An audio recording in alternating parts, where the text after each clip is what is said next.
مجھے اجازت دیجیے کہ میں تھوڑی سی وضاحت ڈاکٹر صاحب مجھے اجازت دیجیے کہ میں اس کی وضاحت کر دوں. یورپین ایئر سیفٹی ایجنسی نے جو پابندی لگائی تھی اس کو 3 جولائی تک پہلے کر دیا ہے اور پاکستان کے فورن آفس کی بات ہو گئی ہے. اب یہ پابندی سسپینڈ ہو گئی ہے, یہ 3 جولائی کے بعد چلے گا. یہ 6 منتھس کی بات ختم ہو گئی ہے. میں آپ کو مصدقہ بات بتا رہا ہوں, یہ فیکچول ہے, لیکن بہرحال بےزتی ہوئی ہے اس میں کوئی شک نہیں ہے. ویتنام کو بھی دیکھ لیجئے, برطانیہ بھی اس کے ساتھ ہے.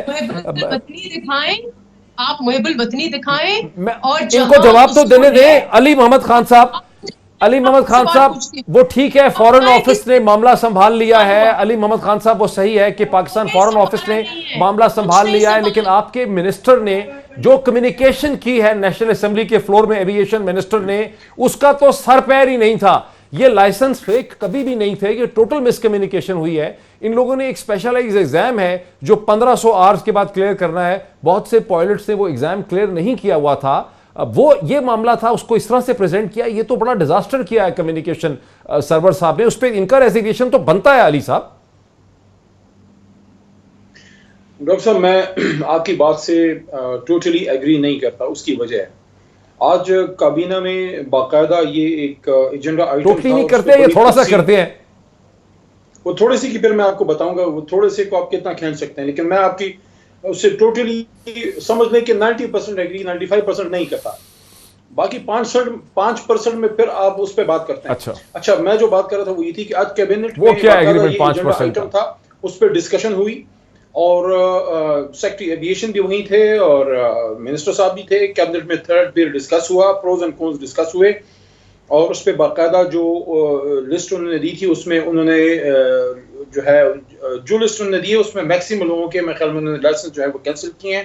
اس کو وہ اور باقاعدہ اس کو اور بھی تھورو انویسٹیگیٹ کیا جائے گا کہ کس طریقے سے ان کو یہ ملے تھے, اور سول ایویشن کے کون سے لوگ اس میں انوالو تھے. پورا ایک ریکٹ, پورا ایک مافیا نیچے کام کر رہا تھا. ایسے نہیں کوئی غلط چیز لے کے چلا جاتا. ظاہر ہے اصل میں تو ان جو پائلٹس ہیں جن کے پاس irregular یا اس کو آپ فیک جو بھی نام دے دیں لائسنس, اور ان کے پاس سرٹیفکیشن تھی, وہ تو مجرم ہیں, لیکن ان سے بڑے مجرم وہ ہیں جنہوں نے یہ کام کروایا, جو جس چیز میں انوالو تھے. تو یہ میں سمجھتا ہوں کہ ایک تو کریڈٹ آپ غلام سرور خان کو اس چیز کا دیں کہ ایک وعدہ انہوں نے کیا کہ اس کو ہم امپارشل انویسٹیگیشن کریں گے, اور اس تاریخ کو میں قومی اسمبلی کے فلور پر پیش کروں گا. وہ اس کو ادھر لے کے آ گئے. اب اس میں 2 باتیں ہیں ڈاکٹر صاحب. اگر تو ان ڈاکٹرز کے نام چھپائے جاتے یا ان کو فی الحال پس پردہ رکھا جاتا اور وہ رپورٹ پیش کی جاتی, تو اس میں ایک سقم یہ تھا جو کہ ان کا ورژن ہے, وہ یہ تھا کہ کسی بھی طرح سے اگر وہ لیک آؤٹ ہو جاتا آپ ہی سوال کرتے کہ آپ نے فیک لائسنس یا فیک سرٹیفکیٹ ہولڈرز جو ہے پائلٹس کو کیوں چھپایا, آپ نے ان کو کیوں جو ہے لیو دیا. مجھے ٹھیک ہے, یہ امپورٹنٹ ایشو ہے, یہ اہم ایشو ہے. اس پہ مزید بات کرتے ہیں ایک بریک کے بعد. بریک لینے دیجیے مجھے, بریک کے بعد اس بات کو آگے بڑھاتے ہیں. اہم ایشو ہے. ناظرین ویلکم بیک. ناظرین وقفے سے پہلے پی آئی اے میں فیک لائسنسز کے حوالے سے اور ایوییشن منسٹر کے کامنٹس کے نتیجے میں کیسے یورپین ایئر سیفٹی ایجنسی جو ہے اس نے پاکستان کی پی آئی اے کو 6 ماہ کے لیے جو سسپینڈ کیا ہے اس کے رائٹس, اور جس کے فالو اپ کرتے ہوئے برطانیہ نے بھی لندن میں, برمنگھم میں, مانچسٹر میں رائٹ سسپینڈ کیے. اس کے حوالے سے ڈاکٹر نفیسہ شاہ صاحبہ بھی بات کر رہی تھیں. ظاہر ہے پی ایم ایل این کا بھی اس پہ موقف ہے, اور میرے ساتھ پی ٹی آئی کے منسٹر بھی ہیں. میں کچھ فیکٹس تھوڑے سے کلیریفائی کرنا چاہتا ہوں جو میں نے پائلٹس کے ساتھ پوچھے ہیں. کمرشل پائلٹ لائسنس جو ہے وہ 200 گھنٹے کمپلیٹ کرنے کے بعد فلائنگ کلب سے, خواہ وہ پی آئی اے کا فلائنگ کلب ہو یا کوئی انڈیپینڈنٹ فلائنگ کلب ہو, وہاں سے آپ کو کمرشل پائلٹ لائسنس ملتا ہے, جس کے بعد آپ فرسٹ فلائنگ آفیسر یا آپ کو پائلٹ بن کے ایک پائلٹ کی سائڈ پہ لیفٹ یا رائٹ سائڈ پہ بیٹھ سکتے ہیں.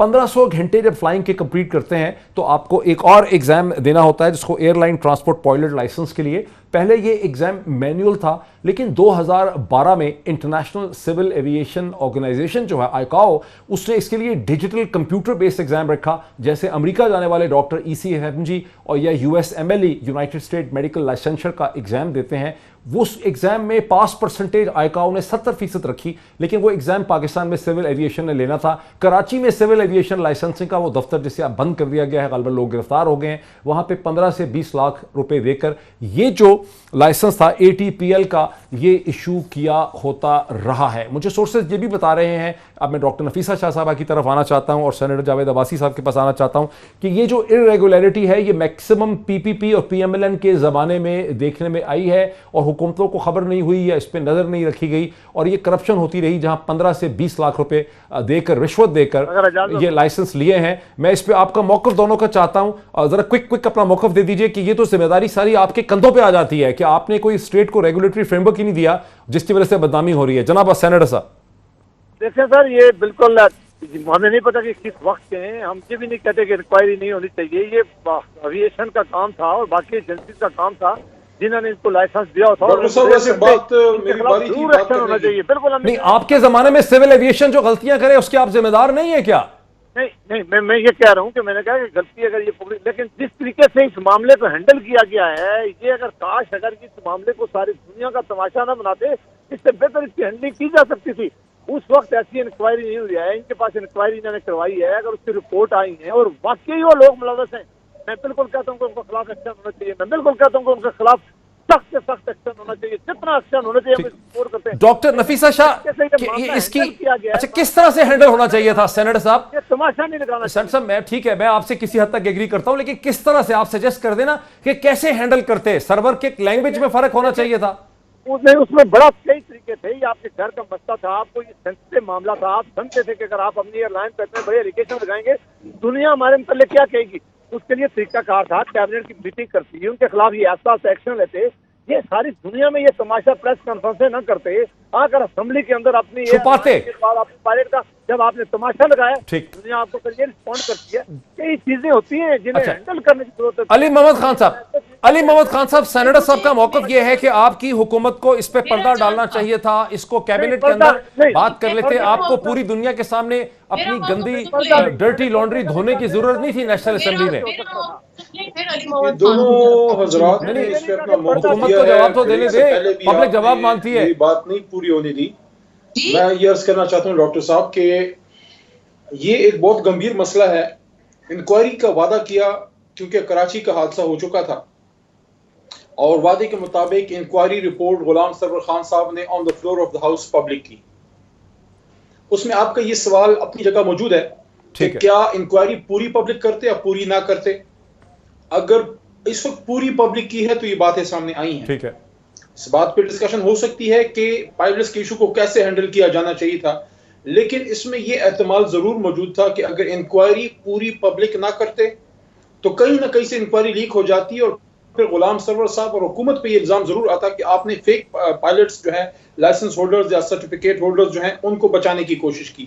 اب اس کو کیسے ہینڈل کیا جاتا ہے اس پہ ڈسکشن ہو سکتی ہے, لیکن یہاں اس سے بھی اہم سوال دوسرا ہے کہ یہ جو مختلف حادثات ہوئے ہیں. ذرا رکے نا, اب ڈاکٹر نفیسہ شاہ صاحب اس کے بات میں تو بڑا وزن ہے نا. علی محمد خان کی 147 پائلٹس جو ہیں, 147 پائلٹس کے لائسنس پیسے دے کے ایگزام پاس کیا. دیکھیں نفیسہ کو جواب تو دے گا نا. اور یہ آپ کی حکومت کے زمانے میں ہوتا رہا ڈاکٹر نفیسہ. انکوائری آ گئی 2019 میں, اس پہ کوئی ایکشن نہیں ہوا. ڈاکٹر نفیسہ کریش ہو گیا, 100 لوگ مر گئے. اس کے بعد انکوائری رپورٹ کو منسٹر نے سامنے رکھا نیشنل اسمبلی کی. آپ کہتی ہیں سامنے نہیں رکھتے, چھپا لیتے, کھا جاتے. میرا آپ پرسپیکٹو سن ہی نہیں رہے نا, آپ جج کر رہے ہیں مجھے. دیکھیں, کریش رپورٹ بالکل الگ چیز ہے, اس کے انٹرنیشنل نارمز ہیں, اس کے انٹرنیشنل پروٹوکولز ہیں. یہ انکوائری 2 سال سے منسٹری آف ایویشن کے ٹیبل پر تھی اور اس میں 150 پائلٹس کے ناموں کی فہرست تھی جس میں ایکشن آلریڈی کر رہے تھے یہ لوگ. 28 جو کنفرمڈ کیسز تھے کہ اس میں irregularities ہیں. ایک تو فورینزک آڈٹ ہوا ہی نہیں. When there is no forensic audit تو یہ محض جو assumption ہے کہ ان کی پہلے تو licenses are not fake, number one. Second, جو irregularities ہیں وہ اس لیے کنفرم نہیں ہے کہ ان کے فورینزکس نہیں ہوئے تھے. جو کنفرم کیسز تھے 28 ان کو انہوں نے شو کاز دیا تھا. ان میں سے بھی کئی جو ہے وہ کورٹ گئے ہوئے تھے اور کورٹ نے ان کو احکامات دیے کہ please dispose of this matter within a month. اس کو 2 سال ہو گئے. یہ ان کی پرفارمنس ہے. 1 مہینے میں سندھ ہائی کورٹ نے کہا ان کو ڈسپوز آف کریں, جو ان کے تحفظات ہیں, جو افیکٹڈ لوگ ہیں ان کی اپیلز ٹیک اپ کریں اور اس کیس کو because out of those 150 names many جو ہیں ان میں سے بہت ڈسکریپنسیز ہیں, کہیں ناموں کی ڈسکریپنسیز ہیں, کہیں ڈگریز جس کی بات کریں اس کی ڈسکریپنسیز ہیں, کہیں لوگ ریٹائر ہو گئے, کہیں لوگ شہید ہو گئے. تو یہ پوری کی پوری ایک فیک ویسے علی محمد خان کیا, کیونکہ روزویلٹ ہوٹل یہ جو نفیسہ کہہ رہی ہے, علی محمد خان صاحب کیا جواب ہے ڈاکٹر نفیسہ جو کہہ رہی ہیں, اس کو رسپونڈ کریں نا. ڈاکٹر صاحب میں کہنا چاہتا ہوں کہ آج آپ کا پروگرام بھی مکمل کیوس کے اندر ہو گیا ہے, کوئی کسی کی بات نہیں سمجھ پا رہا. بخاری پلان کے مطابق ان کو روزویلٹ ہوٹل خریدنا ہے. آپ سیاستدانوں کا قصور ہے. ڈاکٹر صاحب ان کو پلیز بولنے دیں. علی محمد خان صاحب کو بولنے دیں. یہ آپ کا قصور ہے, آپ سارے پولیٹیشین بات کرتے کوئی نہیں ہے, صرف ریٹرک سے گزارا کرتے ہیں. فیکٹس میں بات ہو گئی ہے تو آپ لوگ بات ہی نہیں کر پا رہے ہیں. علی محمد خان صاحب جواب دیں. سر آپ کا بول چکے ہیں سر, پلیز وہ علی حکومت کو بولنے دیں بیچاری کو. ڈاکٹر صاحب آپ اتنی دیر لگاتے ہیں سر, آپ بولیں تو صحیح, شروع کریں پلیز, اللہ کا نام لیں. آپ کے پروگرام کی ویسی ریٹنگ ہائی ہے, آپ کا اپنا ایک آڈینس ہے, آپ کا ایک سنجیدہ شو ہے. سر میری ریکویسٹ ہے, اگر میری بات پوری کرنے دیتے مجھے دوبارہ کرنے کی ضرورت نہ ہوتی. میں صرف یہ عرض کرنا چاہ رہا تھا کہ اس پہ تو ڈسکشن ہو سکتی ہے کہ ان پائلٹس کے نام کیا پبلک کرنے چاہیے تھے اس طرح سے یا کس طرح سے, لیکن اس سے امپورٹنٹ بات جناب ڈاکٹر صاحب یہ ہے کہ یہ جو ہمارے حادثات ہوئے ہیں, یہ جن لوگوں نے ان لوگوں کو فیک ڈاکیومنٹس پہ یا پرچے جو ہے آؤٹ ہونے پہ یا پرچے نہ دینے پہ یا وہاں امپوسٹرز بٹھا کے پرچے کلیئر کرانے پہ جو یہ لائسنس ان کو ملے ہیں, مجھے آپ یہ بتائیں ڈاکٹر معید پیرزادہ صاحب کہ آج اگر پاکستان میں کسی شخص کو یہ پتہ لگتا ہے کہ جس حادثے میں میرا باپ یا میری ماں یا میری فیملی یا میرے بچے شہید ہوئے ہیں, کسی بھی حادثے میں جو پی آئی اے کے ہوئے ہیں, وہ صرف آسمانی حادثہ نہیں تھا بلکہ state of Pakistan and that government of that day is responsible. Have you seen the posts and the updates of عارف صاحب جس کے وائف اس کے 3 بچے فوت ہو گئے ہیں, اور جس طرح اپنے بچوں کے قبروں پہ وہ لکھ رہے ہیں اور ان کے پاس جا کے ان کی پکچرز ہیں, کون اس کو جواب دے گا؟ کیا ڈاکٹر نفیسہ شاہ صاحب اس کو جواب دے سکتی ہیں جن کے دور میں یہ غلط لائسنس جو ہے دیے گئے؟ خاص کر جو جنید جمشید صاحب کا حادثہ ہوا تھا, جنید جمشید صاحب کے پائلٹ میں بھی الزام ہے کہ اس جہاز کا پائلٹ فیک ڈگری ہولڈر تھا. کیا اس زمانے میں جب یہ فیک ڈگریز دی جا رہی تھی کیا عمران خان وزیر اعظم تھے یا پیپلز پارٹی نون لیگ؟ ڈاکٹر صاحب یہ سوال مجھے ان سے لے دیں اور ان لوگوں کے دلوں کو تسلی دلوا دیں جن کے رشتہ دار ان حادثوں میں شہید ہوئے ہیں. کیا یہ لوگ ان کے دلوں کو تسلی دلوا سکتے ہیں جن کے دور میں یہ فیک ڈگریز دیے گئے اور بھرتی کیا گیا؟ That's all.